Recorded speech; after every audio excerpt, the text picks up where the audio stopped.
नमस्कार दोस्तों, आप सभी का स्वागत है। आज के इस वीडियो में तो चलिए जानते हैं बिहार के सभी 38 जिलों के छोटी बड़ी खबरों को केवल 20 मिनट में। लेकिन उससे पहले आप यह वीडियो किस जिले, गांव, शहर या मोहल्ले से देख रहे हैं, हमें कमेंट करके जरूर बताएं, ताकि हम आपके गांव, शहर, मोहल्ले की खबर आप तक सबसे पहले पहुंचा सकें। अगर खबरें आपको पसंद आए तो हमारे वीडियो को लाइक करके चैनल को सब्सक्राइब जरूर करें। चैत्र नवरात्र की शुरुआत हुई है। धार्मिक मान्यताओं के अनुसार इस बार माता सजगत जननी डोली पर सवार होकर साई हैं और मुर्गे पर उनकी विदाई होगी। हालांकि श्रद्धा और भक्ति से किए गए पूजन से विशेष पुण्य की प्राप्ति होगी। उल्टी गंगा न बहाएं। लैंड फॉर जॉब मामले में लालू परिवार पर राउज एवेन्यू कोर्ट सख्त। दस्तावेज मांगने वाली अर्जी ठुकराई। राउज एवेन्यू कोर्ट ने जमीन के बदले नौकरी घोटाले में लालू प्रसाद यादव और राबड़ी देवी की याचिका खारिज कर दी है। उन्होंने ईडी द्वारा भरोसा न किए गए 1600 पन्नों के दस्तावेज मांगे थे। कोर्ट ने इसे ट्रायल में अनावश्यक देरी बताते हुए उल्टी गंगा बहाने जैसा करार दिया। नीतीश जिसे कहेंगे वही बनेंगे। सम्राट चौधरी को मुख्यमंत्री बनाने के सवाल पर बोले जीतन राम। केंद्रीय मंत्री जीतन राम मांझी ने कहा कि नीतीश कुमार ने ही उन्हें बिहार का मुख्यमंत्री बनाया था। अब भी नीतीश जिसे कहेंगे वही सीएम बनेंगे। सम्राट चौधरी को मुख्यमंत्री बनाए जाने के सवाल पर मांझी ने यह बयान दिया। बिहार में 1 अप्रैल से शहरों में बिजली सस्ती। मुफ्त 125 यूनिट से ऊपर कितना फायदा मिलेगा। बिहार के शहरी घरेलू उपभोक्ताओं के लिए बिजली बिल सस्ता होने वाला है। विद्युत विनियामक आयोग ने अब शहरी उपभोक्ताओं को गांवों की तर्ज पर एक ही स्लैब में बिजली देने का फैसला लिया है। 1 अप्रैल 2026 से नई दरें लागू होंगी।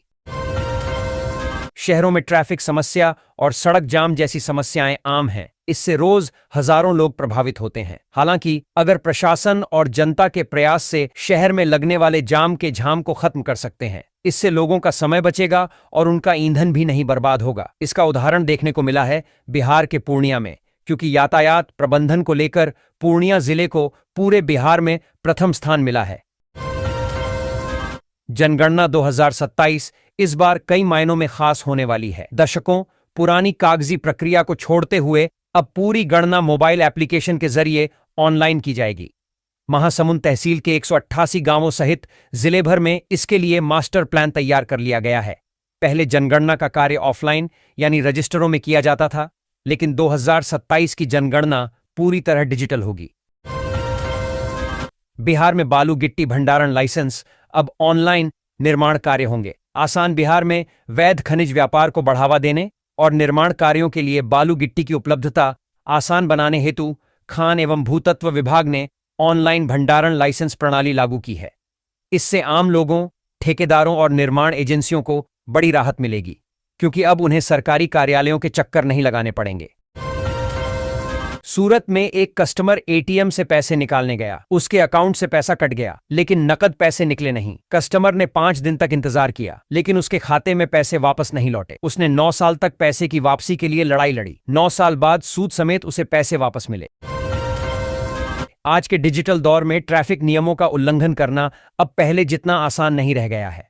यदि कोई व्यक्ति रेड लाइट जंप करता है या तेज गति से वाहन चलाता है, तो कुछ ही समय में उसके मोबाइल पर ई चालान पहुंच जाता है। यह पूरी प्रक्रिया artificial intelligence AI based traffic monitoring system के साथ संभव हो सकी है, जो सड़कों पर हर एक्टिविटीज पर नजर रखता है और रियल टाइम में डेटा प्रोसेस करता है। नेता प्रतिपक्ष तेजस्वी यादव ने कहा कि बिहार में बेटियां संकट में हैं और हर विभाग में भ्रष्टाचार बढ़ रहा है। उन्होंने आरोप लगाया कि विकास के हर पैमाने पर बिहार सबसे पीछे है। महिलाएं अपनी सुरक्षा को लेकर चिंतित हैं और लोग मूलभूत आवश्यकताओं के लिए लंबी लाइनों में खड़े हो रहे हैं। विपक्ष के नेता तेजस्वी यादव ने कहा है कि राज्यसभा चुनाव में भाजपा ने तंत्र, मंत्र और षड्यंत्र के सहारे जीत हासिल की है, लेकिन हम उनसे लड़ेंगे। विधानसभा परिसर में राज्यसभा चुनाव का परिणाम आने के बाद तेजस्वी ने सोमवार को पत्रकारों से बातचीत में कहा कि बिहार ही नहीं, देश के कई दूसरे राज्यों में भी भाजपा ने तंत्र, मंत्र और षड्यंत्र के सहारे जीत हासिल की है। उन्होंने कहा कि यह भाजपा का पैटर्न है। डरने वाले को डराकर और लालची को धन देकर भाजपा अपने पक्ष में चुनाव परिणाम को मोड़ लेती है। रावण जैसे बलशाली को कभी यह एहसास नहीं हुआ कि वह समाप्त भी हो सकता है। रावण की तरह भाजपा का भी अंत होगा। इन दिनों बिहार का मौसम लगातार अलग अलग रंग दिखा रहा है। पिछले दिनों आंधी बारिश का दौर देखने को मिला, जबकि बुधवार और आज मौसम पूरी तरह शुष्क बना रहा। तेज धूप के कारण दिन का तापमान 37 डिग्री सेल्सियस के आसपास रहा, वहीं रात का तापमान 25 डिग्री सेल्सियस के करीब बना रहा। राजगीर में सबसे तेज 30 किमी प्रति घंटे की रफ्तार से आंधी चली। नालंदा डीटीओ को बनाया चिराग पासवान के खास विधायक का पर्सनल सेक्रेटरी। सरकार ने जारी किया नोटिफिकेशन। बिहार सरकार ने नालंदा के जिला परिवहन पदाधिकारी राहुल सिन्हा को बिहार विधानसभा के सत्ताधारी दल के सचेतक राजू तिवारी का आप्त सचिव राजपत्रित नियुक्त किया है। संगम नगरी में 1100 करोड़ की लागत से बनेगा 140 मेगावाट का सोलर पावर प्लांट। युवाओं को मिलेंगे रोजगार के अवसर। प्रयागराज के यमुना पार क्षेत्र में देवरी गांव में 1100 करोड़ रुपए की लागत से 140 मेगावाट का सोलर पावर प्लांट स्थापित किया जा रहा है। जिला प्रशासन ने इसके लिए 500 एकड़ जमीन दी है। बिहार के इस जिले में 100 किलोमीटर सड़कें होंगी डबल लेन। पथ निर्माण विभाग ने भेजा प्रस्ताव। बेतिया जिले में सिंगल लेन सड़कों पर बढ़ते यातायात दबाव और दुर्घटनाओं को देखते हुए पथ निर्माण विभाग ने 7 प्रमुख सड़कों को डबल लेन करने का प्रस्ताव भेजा है। कुल 100.3 किमी सड़कों का चौड़ीकरण कर उन्हें 7-10 मीटर चौड़ा किया जाएगा। केंद्र सरकार के कर्मचारियों और पेंशन भोगियों के लिए महंगाई भत्ते डीए बढ़ोतरी का इंतजार अब दिलचस्प मोड़ पर पहुंच गया है। मार्च का आधा महीना गुजर चुका है और अब सभी की नजर इस बात पर है कि जनवरी जून 2026 चक्र के लिए डीए हाइक का ऐलान कब होगा। बिजली फॉल्ट की शिकायतों का त्वरित समाधान के लिए तैयार फॉल्ट रेस्पॉन्स टीम जिले के अधिकांश एईएन कार्यालयों में कागजों में ही चल रही है। हालात ये हैं कि लोगों की शिकायत के बाद भी निर्धारित समय में न तो फॉल्ट निकाले जा रहे हैं और न ही पूरी टीम काम कर रही है, जबकि कार्मिकों की पूरी संख्या बताते हुए कागजों में उपस्थिति दर्ज कर प्रति वाहन 2.5 लाख का भुगतान हर महीने उठाया जा रहा है। बकाया टोल 72 घंटे में नहीं भरा तो देना होगा दोगुना टैक्स। भारत सरकार ने राष्ट्रीय राजमार्ग शुल्क दरों का निर्धारण और संग्रह दूसरा संशोधन नियम 2026 अधिसूचित किया है। इन नए नियमों के तहत राष्ट्रीय राजमार्गों पर टोल का भुगतान बकाया रहने पर अब दोगुना पैसा देना होगा। नेगेटिव बैलेंस पर स्मार्ट प्रीपेड मीटर को रिचार्ज कराने के बाद भी 2 घंटे तक बिजली न आने पर 1912 नंबर डायल कर अपनी शिकायत दर्ज कराएं। पावर कॉरपोरेशन के निदेशक वाणिज्य प्रशांत वर्मा ने बताया कि 95% मामलों में रिचार्ज के कुछ मिनट बाद ही बिजली की आपूर्ति बहाल हो जाती है। 5% मामलों में से कुछ में 2 घंटे से ज्यादा लगने पर उपभोक्ता 1912 पर संपर्क करें। बिहार के मुख्यमंत्री नीतीश कुमार एक तरफ जहां राज्यसभा जाने वाले हैं, तो वहीं दूसरी ओर महागठबंधन में शामिल विधायक आईपी गुप्ता का भरोसा बीजेपी पर बढ़ता नजर आ रहा है। उन्होंने बीते बुधवार 18 मार्च 2026 को सहरसा में आयोजित एक कार्यक्रम के दौरान ऐसा बयान दिया कि इससे कई संकेत मिलने लगे। केंद्र सरकार 1 अप्रैल 2026 से देश में नया इनकम टैक्स सिस्टम लागू करने जा रही है। यह नया कानून मौजूदा इनकम टैक्स एक्ट 1961 की जगह लेगा। इनकम टैक्स रूल्स 2026 के ड्राफ्ट के मुताबिक middle class tax payers, private sector के कर्मचारियों और बड़े बिजनेस घरानों के लिए टैक्स कैलकुलेशन के तरीके पूरी तरह बदल जाएंगे। पटना में घरेलू गैस संकट दूर करने के लिए डीएम डॉ त्यागराजन ने गेल अधिकारियों संग बैठक की। शुक्रवार से उन अपार्टमेंट्स में शिविर लगेंगे जहां पीएनजी पहुंच चुकी है, ताकि उपभोक्ताओं को तुरंत कनेक्शन मिल सके। पहले दिन 5 अपार्टमेंट में, फिर शनिवार को 10 में कैंप लगेंगे। होनहार बिरवान के होत चिकने पात यानी प्रतिभाशाली या योग्य व्यक्ति के लक्षण बचपन से ही दिखाई देने लगते हैं। इस कहावत को चरितार्थ करते हुए 12वीं के प्रतिभाशाली छात्र आदित्य ने आविष्कारी सोच से अब स्मार्ट अम्ब्रेला तैयार किया है। स्मार्ट छाता धूप से बचाने के साथ ही हवा भी खिलाएगा। यह स्मार्ट छाता यातायात पुलिस को गर्मी में ड्यूटी के दौरान सहूलियत देगा। इस स्मार्ट अम्ब्रेला को पेटेंट कराने की तैयारी है। उप मुख्यमंत्री विजय कुमार सिन्हा हर 15 दिन में भूमि सर्वेक्षण कार्यों की समीक्षा करेंगे।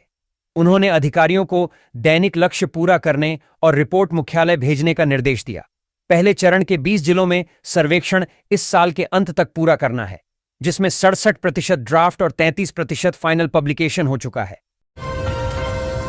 बीते दिनों 8वें वेतन आयोग ने एक वेबसाइट को लॉन्च किया और साथ में लोगों से सुझाव या राय मांगे। अब ताजा खबर यह है कि वेतन आयोग को सुझाव सौंपने की डेडलाइन बढ़ा दी गई है। अब अंतिम तिथि 31 मार्च 2026 तय की गई है। सम्राट के बाद ललन की पीठ पर पड़ा नीतीश का हाथ, विजय सिन्हा को बगल में खड़ा किया। नीतीश कुमार ने अपनी समृद्धि यात्रा के दौरान मुंगेर में केंद्रीय मंत्री ललन सिंह और उप मुख्यमंत्री सम्राट चौधरी की पीठ थपथपाई। उन्होंने दूसरे उप मुख्यमंत्री विजय कुमार सिन्हा को भी अपने बगल में खड़ा किया। इससे पहले भागलपुर, जमुई और नवादा में भी सम्राट चौधरी को ऐसे ही संकेत दिए गए थे। इस वर्ष चैती छठ 22 से 25 मार्च तक मनाया जाएगा। 22 मार्च को नहाय खाए, 23 को खरना, 24 मार्च को संध्याकालीन अर्घ्य और 25 को प्रातःकालीन अर्घ्य दिया जाएगा। चैती छठ को लेकर जिला प्रशासन ने सुरक्षा के मद्देनजर बड़ा निर्णय लिया है। गंगा नदी के 8 घाटों को विभिन्न मानकों जैसे नदी का कटाव, जलस्तर और धारा की तीव्रता के आधार पर खतरनाक घोषित किया गया है।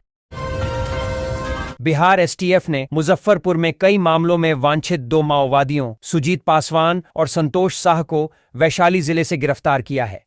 ये दोनों 13 साल पुराने आर्म्स एक्ट और एनआईए एक्ट के मामलों में फरार थे। सुजीत पर मुजफ्फरपुर में 5 और संतोष पर यूपी बिहार में 9 नक्सल संबंधी मामले दर्ज हैं।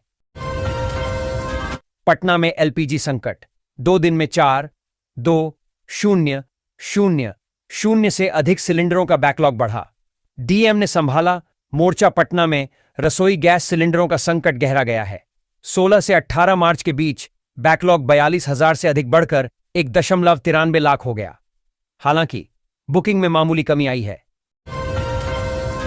ड्राइविंग लाइसेंस नवीनीकरण प्रक्रिया को अधिक सुरक्षित और पारदर्शी बनाने के लिए परिवहन विभाग ने फेसलेस सुविधा में आर्टिफिशियल इंटेलिजेंस एआई आधारित फेस वेरिफिकेशन प्रणाली लागू करने का निर्णय लिया है। अब 15 वर्ष की वैधता पूरी होने के बाद लाइसेंस रिन्यू कराने वाले आवेदकों को अपने चेहरे का सत्यापन कराना अनिवार्य होगा। सीएम नीतीश ने पूछा, भागलपुर में बस अड्डा निर्माण में क्यों हो रही देरी? यात्री सुविधा व आधुनिकता पर भी ध्यान रखें। मुख्यमंत्री नीतीश कुमार ने भागलपुर के अगरपुर माछीपुर में अंतर्राज्यीय बस अड्डे के निर्माण का निरीक्षण किया। उन्होंने अधिकारियों को समय पर काम पूरा करने और क्षेत्रीय यातायात सुधारने के निर्देश दिए। बिहार के मुख्य सचिव प्रत्यय अमृत ने सीमावर्ती जिलों में रसोई गैस सिलेंडरों के अवैध भंडारण और कालाबाजारी के खिलाफ अभियान शुरू करने का निर्देश दिया है। उन्होंने सभी जिलाधिकारियों से सिलेंडरों के वितरण को सुचारू बनाने और शिकायतों को हल करने के लिए कदम उठाने को कहा। मीडिया से संवाद के लिए दैनिक प्रेसवार्ता आयोजित की जाएगी। पूर्वोत्तर रेलवे में बनेंगे और 9 गति शक्ति कार्गो टर्मिनल। 4 कर रहे कार्य। रेल मंत्री अश्विनी वैष्णव ने संसद में बताया कि देश में 128 गति शक्ति कार्गो टर्मिनल कार्यरत हैं। पूर्वोत्तर रेलवे में माल ढुलाई और आर्थिक विकास को बढ़ावा देने के लिए 4 टर्मिनल पहले से ही काम कर रहे हैं, जबकि 9 नए टर्मिनल स्थापित किए जा रहे हैं। बिहार में परिवहन विभाग की ओर से लोगों की सुविधा को देखते हुए कई पहल किए गए हैं। इसी क्रम में केंद्र की ओर से खास गिफ्ट दिया गया है। पीएमई बस योजना के तहत बिहार के 6 जिलों में इलेक्ट्रिक बसों के परिचालन को मंजूरी दी गई। इन 6 जिलों में पटना, दरभंगा, गया, मुजफ्फरपुर, भागलपुर और पूर्णिया शामिल है। बिहार एसटीएफ ने मुजफ्फरपुर में कई मामलों में वांछित 2 माओवादियों सुजीत पासवान और संतोष साह को वैशाली जिले से गिरफ्तार किया है। ये दोनों 13 साल पुराने आर्म्स एक्ट और एनआईए एक्ट के मामलों में फरार थे। सुजीत पर मुजफ्फरपुर में 5 और संतोष पर यूपी बिहार में 9 नक्सल संबंधी मामले दर्ज हैं। राजधानी को स्मार्ट और रोशन बनाने के दावे कागजों तक सिमटते नजर आ रहे हैं। नगर निगम हर साल स्ट्रीट लाइट व्यवस्था पर करोड़ों रुपए खर्च कर रहा है, लेकिन शहर की मुख्य सड़कें अब भी अंधेरे में डूबी हैं। करीब 82,000 स्ट्रीट लाइटें लगी होने के बावजूद व्यस्त इलाकों में इनका संचालन प्रभावी नहीं है।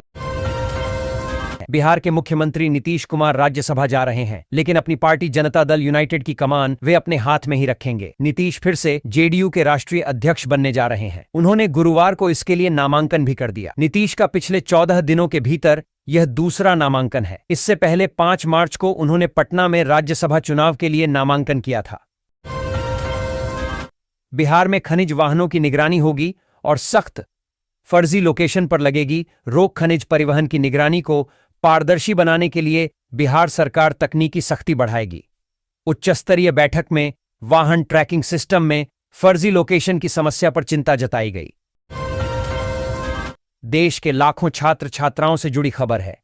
संस्थानों में सत्र 2026-27 में फिजियोथेरेपी और ऑक्यूपेशनल थेरेपी में डिग्री कोर्स करने वाले लाखों छात्र छात्राओं के लिए राहत वाली खबर है।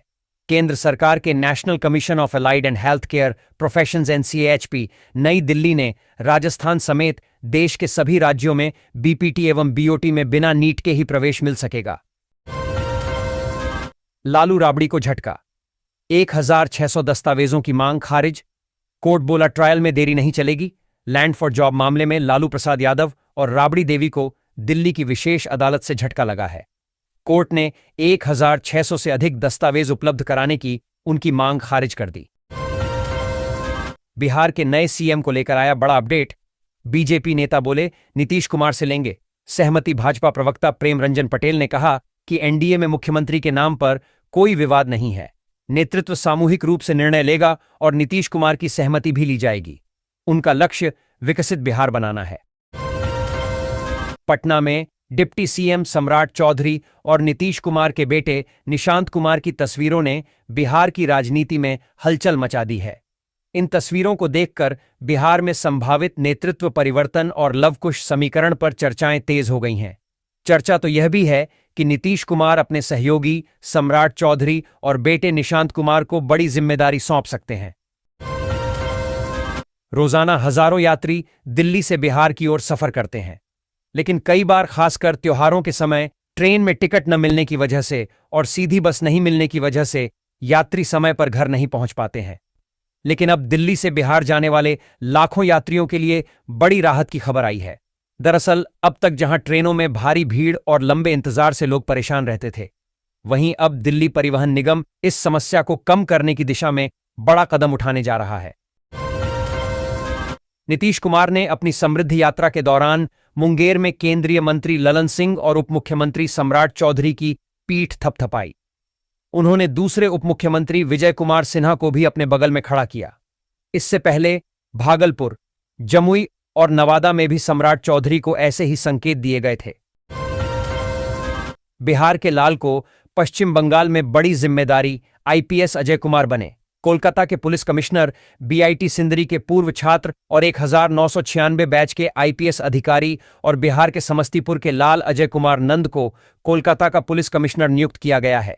बंगाल विधानसभा चुनावों के मद्देनजर यह नियुक्ति महत्वपूर्ण मानी जा रही है। कंगना रनौत की राहुल गांधी पर टिप्पणी से राजनीतिक माहौल गर्मा गया है। पूर्णिया सांसद पप्पू यादव ने पटना एयरपोर्ट पर कंगना पर पलटवार करते हुए कहा, हाथी चले बाजार, कुत्ते भौंके हजार, कंगना चखना ये सब चटनी है, इनको इग्नोर करिए। नगर निगम अपने 4,866 कर्मियों के लिए पोशाक पर 1,37,22,786 रुपये खर्च करेगा। सशक्त स्थायी समिति से इस योजना को हरी झंडी मिल चुकी है। जल्द ही वितरण प्रक्रिया शुरू की जाएगी। योजना के तहत सभी कर्मियों को 2-2 सेट पोशाक और 1-1 जोड़ी जूता उपलब्ध कराया जाएगा। निगम में कुल 4,317 पुरुष और 549 महिला कर्मी कार्यरत हैं। निर्धारित दर के अनुसार प्रति पुरुष कर्मी पर 2,877 रुपये तथा प्रति महिला कर्मी पर 2,373 रुपये खर्च किए जाएंगे।